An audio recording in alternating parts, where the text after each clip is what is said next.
Let me cue the music.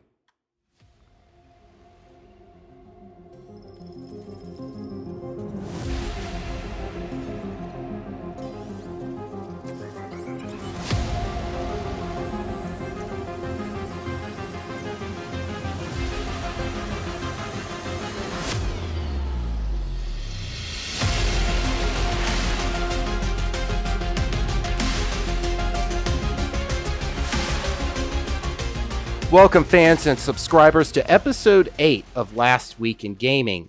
On the panel tonight is Brian, returning. Welcome, Brian. Thank you for having me. All right, we have a short show planned, but a packed show. We are going to show gameplay from Warhammer 40,000 Boltgun, which released last week. Also, Lord of the Rings Gollum, that released last week. We're going to talk about the games you can play in the cloud for GFN Thursday, Brian's favorite part of the show. And then we're going to transition into our guest segment talking about the 4060 Ti and the Radeon 7600 and the comparison and details of contrast with those two cards, looking at those in depth. And those two cards released last week as well. And the embargoes were also dropped on those as well, if I'm not mistaken. So let's dive in. So first, our segment tonight on Warhammer 40,000 Boltgun. This released May 23rd on Xbox One, Nintendo Switch, PlayStation 4, PlayStation 5, Xbox Series X and S, as well as PC. It was published by Focus Entertainment, was developed by Auric Digital, and it is designed in Unreal Engine 4. It's identified as an action first-person shooter with pixel graphics, as you can see in the gameplay, and is part of the Warhammer 40K series. The game looks and plays, like you see before you, a 90s retro shooter. And yes, we have some gameplay.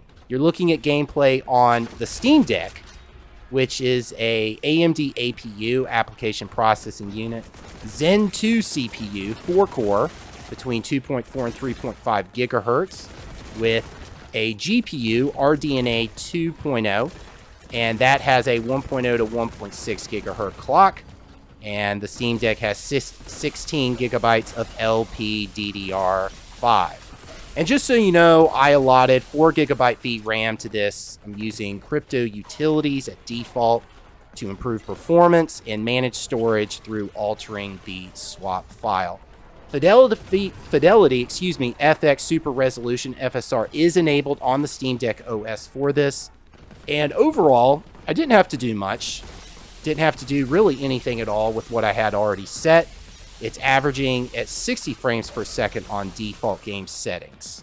So let's talk about the story. It takes place several years after the events of Warhammer 40,000 Space Marine, and that released in 2011. You play as Malum Cato, and the location is the Forge World Graia, and this takes place several years later. So Forge World is going to look the way it does several years later. And the threats are the orcs and the chaos. They have caused invasions. The opening of the Warp Rift specifically has allowed forces of chaos to open again, causing an invasion of the Forge World. And we talked about the trailer for this game in episode 2 of Last Week in Gaming. And you may remember from that episode the use of the chainsword, the grav cannon, the bolt gun, the plasma gun, and the shotgun. I love this game. I have been really enjoying it, especially on the Steam Deck. Brian, it reminds me of those Doom games from the 90s. Doom 1 and Doom 2 has that feel to it, to me. Though, understandably, it's the Warhammer series, of course. What do you think of the gameplay? I mean, it reminds me a lot of old school, like Unreal Tournament / Doom and stuff like that. I mean, it's a great little, campy first person shooter, but I mean, if you're a diehard Warhammer fan, or if you're even morbidly curious about Warhammer 40K and you love the old school Doom games, I'd probably say this is the game for you. Yeah, yeah. You can't go wrong. You just sit back and have fun shooting enemies with the different guns, and then the close combat melee with the, what is it called? The chainsword. That is fun. It reminds me of Doom Eternal with the chainsaw that you can use up close combat. So yeah, we are in agreement on the on the comparisons of the games. This game with Doom. And that is our segment for Warhammer 40,000 Boltgun. We will run that back. Yeah, nice, nice. I didn't know you could do that, by the way. All right, we'll go. Moving to our next game, Lord of the Rings Gollum, which released last week. This released May 25th across current and last-gen platforms, including the Nintendo Switch. Published and developed by Daedalic Entertainment, it is designed in Unreal Engine 4.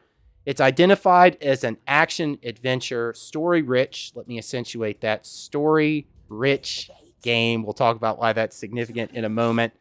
And yes, we do have some gameplay. This is recorded on the Corsair One Pro A200 using an AMD Ryzen 9 5950X 16-core CPU, base clock 3.4 gigahertz, 64 gigabytes of RAM, and an Nvidia RTX 3080 Ti 12 gigabyte GDDR6X on the VRAM there. Let's talk about the story for a moment. In this game, it is the year 3017 during the Third Age, 66 years after Bilbo Baggins in the Misty Mountain obtained the precious, the One Ring from Gollum, or if you ask Gollum, he stole it. There is a flashback to when Gollum was in Mordor, and in the gameplay you're seeing right now, this is during that flashback. He is a slave in the mines of Mordor, though at the beginning of the story, when you meet him, he is being interrogated by a wizard in the land of the elves, which you will get to later after the flashback in the mines of Mordor. Or I think of it as a flashback because you're going back to understand his story in Mordor and then transitioning to where he is during the time of interrogation. And the verdict on this for me, it has very poor gameplay mechanics. It's frustrating. More than just once or twice, it's very frustrating. It was hard for me actually to capture gameplay, Brian, for this game to show on episode 8 because I died so many times. And I mean, there is more gameplay of me dying than gameplay of me actually traversing and going through the game. And that, yes, is in part of me being very bad in jumping puzzles, as you know from Destiny 2. I am just awful when it comes to jumping at any part, whether it's a raid, a dungeon. But in this, it really tested me as to how well I am. And let me tell you what, with the poor game mechanics, in combination with the jumping puzzles, I don't even know why I continue to play it. But actually, I know why I continue to play it. And that's going to be my next point. You play it for the story, not for the visuals. That's very important. I'm hoping that in future patches, the gameplay mechanics will be improved so that when you jump or you move from one ledge to another, it's not just going to result in an action you don't expect to where you go too much or too little and you fall and descend to your death at a depth at that. So Brian, looking at the gameplay here, are you in agreement with the reviews that have released for this, saying that this, alluding to that it's the worst game of 2023? I mean, I don't understand why they would make this game. It's different, yeah. It's a take on Gollum's perspective. So with the other Lord of the Ring games, you don't have that action you're looking for. Fighting. You're traversing lands, you're jumping, You're playing like Splinter Cell with no weapons and Lord of the Rings themed. I think it was ambitious to make a game in the perspective of Gollum. That can't be an easy feat. I mean, I get it, and it's a novel concept, but I think it's a poor execution. I mean, it doesn't even look like Gollum. He looks like a monkey in the background in that video. There are times that he looks similar to Gollum, but I have to agree with you. The eyes, I don't think, and even when they did the reveals, I don't think they did the eyes right compared to the movies. And I wonder how much time they took to work on the eyes that Gollum has. But I agree. Did not get that fully right. It does look awkward. But his movements, I will say, they did capture the movements very well. Any other thoughts, Brian, on this one? No, I'm gonna call this one a. I'm not even gonna try it. Yeah. Okay. Well, I will say, if you can get past the visuals and want something that is story driven, wait for it on sale maybe, or just pick it up. If you are interested in understanding more about Gollum as a character, I would say pick it up. And one note I will make is you get to make decisions as Gollum or Smeagol, his other split personality. Gollum is the more callous and Smeagol is the more sensitive, and you interact with characters based on being Gollum or Smeagol and making those decisions. And I won't say that it's not you make a decision as Gollum, you have to do that every time. So as you can see here in the gameplay, when you're talking to the Candleman, who reigns over the mines, basically, he's the leader for the mines there under Sauron. So you have to convince, if you want to make the decision of Smeagol, you have to convince Gollum and vice versa. And as far as playing the game, I haven't at least witnessed where making a decision of one versus the other makes a impact on later in the story. But I will say it makes a difference on the NPC's response to you. But let me know in the comments if you have interacted with the NPCs and you see a difference happen in the story. I will say with the DLCs as well, you get a lore compendium.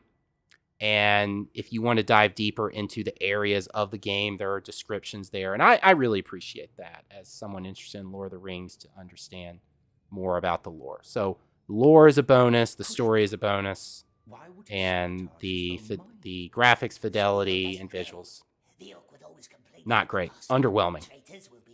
And yeah, we can wrap that up as our segment on Lord of the Rings Gollum.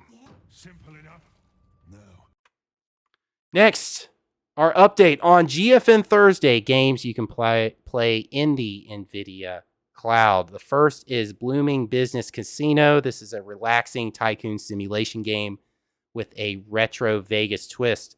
Planet of Lana takes place, well, you are a young girl and her loyal friend embark on a rescue mission through a colorful world full of cold machines and unfamiliar creatures. Warhammer 40,000 Boltgun, we covered that. That is available to play in the cloud. Above Snakes, you create your own world in the relaxing Wild West-inspired world builder. Craft, farm, hunt, build your base, and explore. Railway Empire 2, you take over a small railway company in the early 1800s and turn your steam engine into the workhorses of the economy. You can also play Lord of the Rings Gollum. We covered that in the cloud. You can play Deathloop. Two rival assassins are trapped in a mysterious time loop on the island of Black Reef, doomed to repeat the same day for eternity. Next is Grounded. You have been shrunk to the size of an ant. This is an interesting concept. You can thrive alongside the hordes of giant insects. Yeah, I'm not a fan of the insects on that. It's a good game, though. It is a good... So this one is kind of like, remember the movie Honey, I Shrunk the Kids? Yes, I thought of that. I did think of that. That's essentially what this is. Okay. You get to build your own little base at certain points. You explore the backyard. There's the spiders are menacing, and it's a lot of fun. And the spiders are menacing also in Lord of the Rings Gollum. So if you are interested in spider-based games, Lord of the Rings They're Gollum so and Grounded. grounded, just like Hogwarts Legacy does have an arachnophobia mode that makes the Oh, spiders really? scary. Yes. Okay. I did not know that. Yes, you have to fight to survive the perils of the backyard. And next is Lawn Mowing Simulator. That one is self-explanatory. I'm not going to go into deep. Why would someone want to play that? Brian, can you help me understand that? I mean, the decision with Nvidia, they're saying, what games can we bring? Well, there's a demand for lawn mowing simulator. I can't. I got nothing. Yeah, I mean, it's the same thing as like it's the folks that like to play the games like Farm Simulator okay. or or There's a the goat Mechanic simulator. Garage Simulator. I mean, there's a goat simulator. Like it's ridiculous. I don't understand it. I need to talk to somebody. I need to have someone on the show to explain this to me. I don't look down on people that do it. I just think it's a bizarre concept when you could go outside and mow the lawn. I mean, if there's some sort of educational purpose, now that I completely understand, but I'm not under that impression that you learn as you are playing the lawn mowing simulator. Pentiment is next. This is a living illustrated world in a time when Europe is at a crossroads of great religious and political change. You walk in the footsteps of Andreas Mahler, I think I pronounced that correctly, who is a master artist and finds himself in the middle of murder, scandals, and intrigue in the Bavarian Alps. That one, Murders, scandal, intrigue. Yeah, I should have done that in the movie voice. A living illustrated world in a time when Europe is at a crossroads of great religious and political strife. Something like that. In a world. Yes, there you go. You do it better than me. It's the depth. I got to get the depth right there. The Ascent is next, a solo and co-op action shooter RPG set in a cyberpunk world. The mega corporation that owns you and everyone. I've been willing to pick that one up and play that. It's a top-down game. It looks. I love cyberpunk lore, so that's on my list to get. Those that have played it, let us know in the comments what you think, especially if you've been playing it in the cloud, in the Nvidia cloud here with the Nvidia cloud service. The last one is Patch Quest. In a labyrinth surrounded by vicious monsters, explorers must rely on their lasso to survive. Capture and tame any monster to leap, glide, surf, tunnel, and web sling through a treacherous patchwork maze. That's a interesting one there.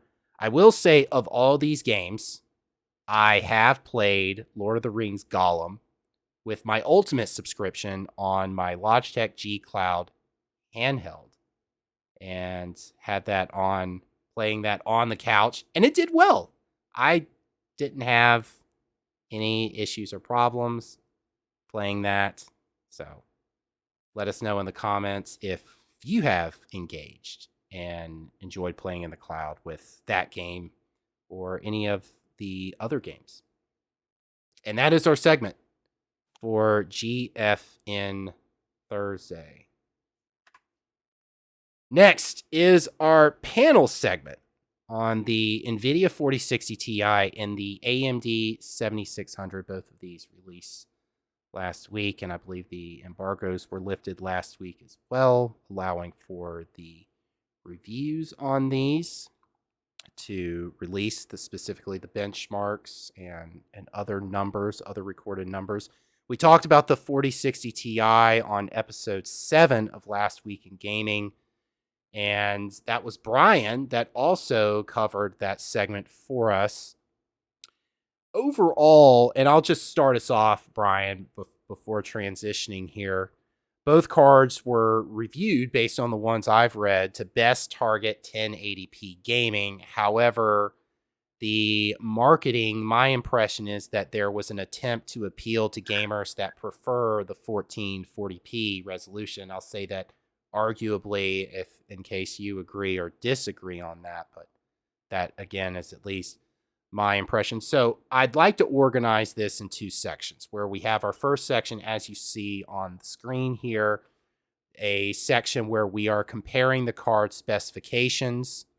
And then for our next part, we can look at one source from TechSpot and talk about frame rates and what has been experienced in games and whether those average frame rates have any meaning for what gamers will see if they decide to pick up either of these two cards. And I will say, let me talk about the pricing. The 4060 Ti has gone for $399 and the 7600 has gone for $270. It was originally $300, but it was marked down to $270. We have sources in the description if you'd like to look at anything that we are talking about, any details. So feel free to look into that. So Brian, I could talk about what we're seeing here as far as the specifications. We can organize this where we look at first the 4060 and compare to the 3060, or we could just jump right in and just talk about the differences and similarities between the 4060 Ti and the RX 7600. But let me first start. Let me get your impression thus far on the releases and what stood out to you for the releases. So a couple of key things here is the RX 7600 was originally right at the same price point as the 4060 Ti, allegedly was what the projected price point was going to be. In response to the 4060, they actually dropped their price. Mm-hmm. Now, bear in mind, the 7600 is not going to be the last iteration of this card. If you look at the previous years, there's always been, another variant of the card, whether it's a XT or XTX, whatever. So this will be basically the equivalent of a 4060, base 4060. So the 4060 Ti, there's another key point to this one. So a lot of folks are going to be kind of hesitant about going to an 8 gig card. And that's rightfully so. Most of your AAA games to even run at 1080p, look at the new Star Wars game. The Jedi Survivor. Yep. That game is known to take up 10 gigs of VRAM. 10. So you're going to be able to play some AAA games, but you're not going to be able to play all of them. These are both going to be stopgap type cards, and you'll see that when we go to the actual frame rates. Again, when you see these price points, remember when you see the data, remember the price points of these two cards. One thing to point out about the 4060 Ti is the reason why we have the 3060 Ti specs up next to it as kind of a comparison is there's one very glaring difference between the two, and that's your memory bus. There's only 128-bit memory bus for the 4060 Ti. I'm not completely sure what caused Nvidia to make that design choice. It was probably something to do with manufacturing costs, but they haven't made 128-bit cards in a long time. That's a great observation too. Not in a mainstream card, at least not in something that isn't a budget, $200 ordered online from a third-party manufacturer card. And the distinction in the memory bus, we did cover that in one of our daily gaming updates too, when it was last week for the initial releases. Right. I think it was. We did talk about that. Now, Nvidia claims, and you'll see this again in the frame rates, They claim that the 32 megabytes of L2 cache helps to alleviate a lot of those performance issues that you get from a half the memory bandwidth. Yes and no. Yes, it helps, but as long as you're running DLSS. If you're not running DLSS, you're not going to get anywhere near mid-range settings on 1080p. And you might not even get, you're not going to be pushing ultra settings on most of your games either. This is not that type of card. This is a card for an intro builder, building it for a kid, or you're building a budget rig. This is not for high-end gaming. This is for, very amateur level builds. And that was a point too that you reiterated for episode 7 as well. And for those looking, you have the L2 cache on the 4060 Ti at 32 megabyte compared to 4 megabyte on the 3060 Ti. So that is a significant increase there. Some other, what stood out to me, just to keep us going here, are the cores, the number of cores between the 7600 and the 4060 Ti. The cores for the 4060 Ti is 4352 compared to 2048. The boost clock on the 7600 is 2625 compared to 2540. And the memory bandwidth is actually the same for both cards, the 288 gigabit per second on the 4060 Ti and the 7600. But unlike the comparison with the 4060 Ti and the 3060 Ti, the comparison between the 7600 and the 6650 XT, it looks like they kept that bandwidth the same at 288 there. So they didn't perhaps take that Nvidia move for cost. The die size, it looks like, for the 7600 is slightly larger than the die size for the 4060 Ti.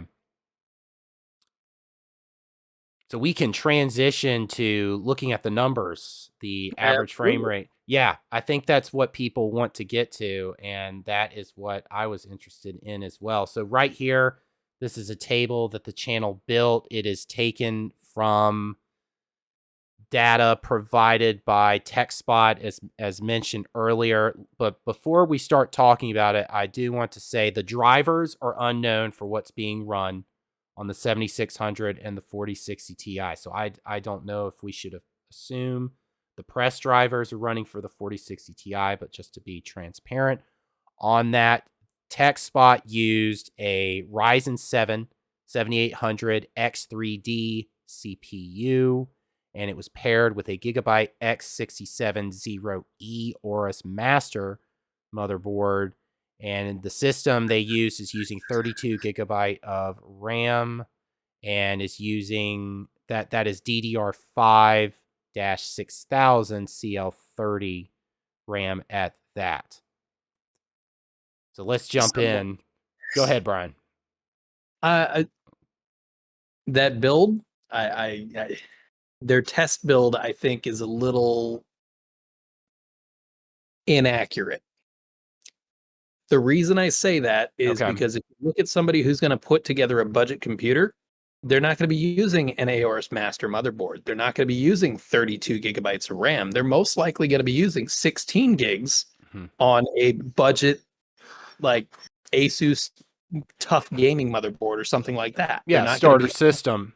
Absolutely. Yeah, they're not going to be on the Aorus Master. So again, I would take these results with a grain of salt across the board, because your system that you build is going to have different bottlenecks than a system that's built with premium parts across the board, and then we're going to throw a budget GPU on there and call it a good test.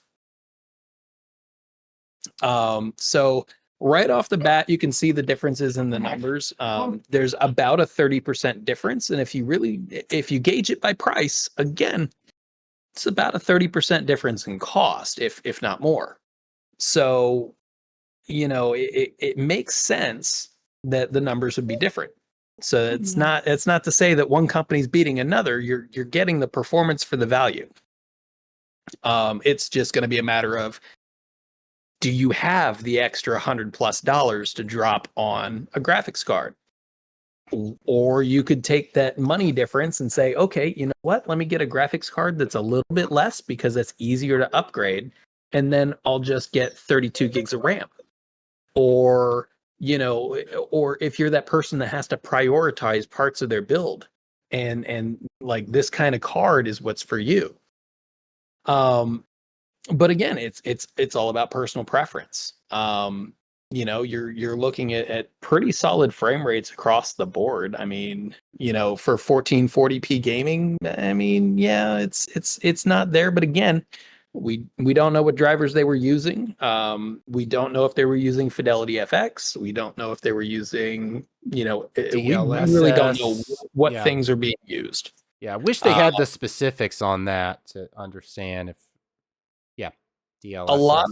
A lot of these, they will turn DLSS off. But that was actually something with the press drivers. Even if DLSS was off, it was enabled by default. They Okay. found that bug.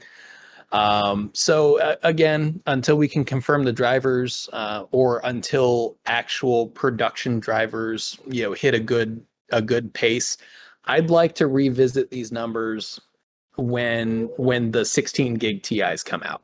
Yeah. Because then they'll have had a few driver releases, and those cards will come out, and then we'll be able to test, we'll be able to look at the numbers across the board for what they're showing with the production drivers.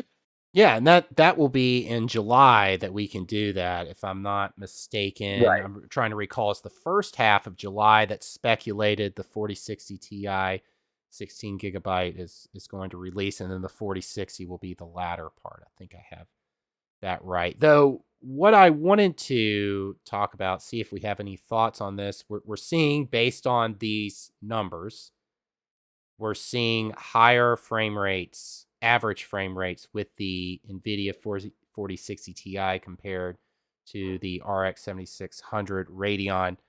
We did just talk about how there are more cores with the 4060 Ti, approximately double. We're looking at 4,000 versus 2,000. Does that directly correlate to why we would see greater average frame rate compared to the 7600, or can it just be simply the driver, or is it a combination of the both? So there's an interesting factoid here, and what's not covered by these numbers. There is a review that was done by I don't remember. It was one of the videos I sent you. I think it was Nexus Gaming. Okay. Or it was Linus. It was one of the two. But when they ran the benchmarks for making, doing the video rendering, and for image rendering and stuff like that, like Blender, doing the Blender renders and stuff, the 7600 was actually outperforming the 4060 Ti, and that was purely because of the memory bandwidth. So if you're doing video heavy applications such as video encoding or video editing, photo rendering, things like that, the 40 or the 7600 will actually perform better in those areas right now. Interesting. It's a weird, wacky piece of engineering, but it works. I highly encourage everybody to check that out. But yeah, it's kind of one of those flip of the coin things, and I think, whatever you decide to do, it's not going to be, if it's a decision for right now, good on you. These cards, they're not going to be able to play AAA gaming on medium settings right now. So medium settings will become low settings in about 3 years. So keep that in mind when you're building this stuff.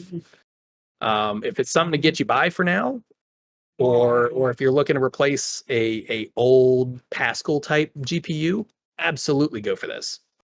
But I would wait to see what happens with the 16 gig card first. Yeah. And you mentioned too that there is a niche for the 4060 Ti. What I'm wondering is, these cards, Can they?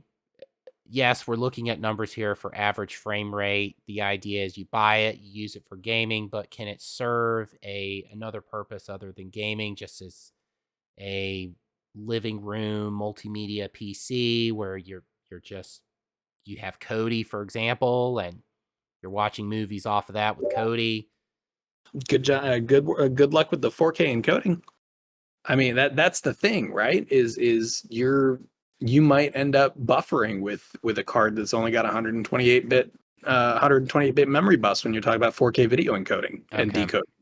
Yeah, so maybe if you have those old DVDs, perhaps that might be better. I mean, 480p, 720p. But you got to remember when you're talking gaming, I mean, yeah, gaming is going to push your system hard. But when you're talking about even watching 4K movies, once you stick that slider over to 4K, it puts a lot of stress on your system, whether you realize it or not.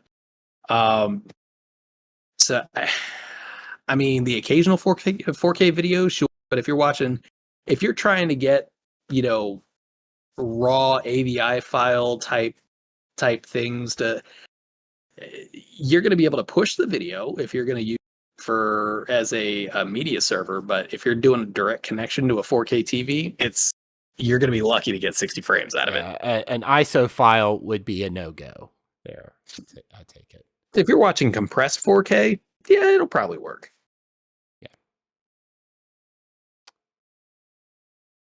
Any other concluding thoughts on our segment here for the two graphics cards? I think that this release is something that it needed to happen.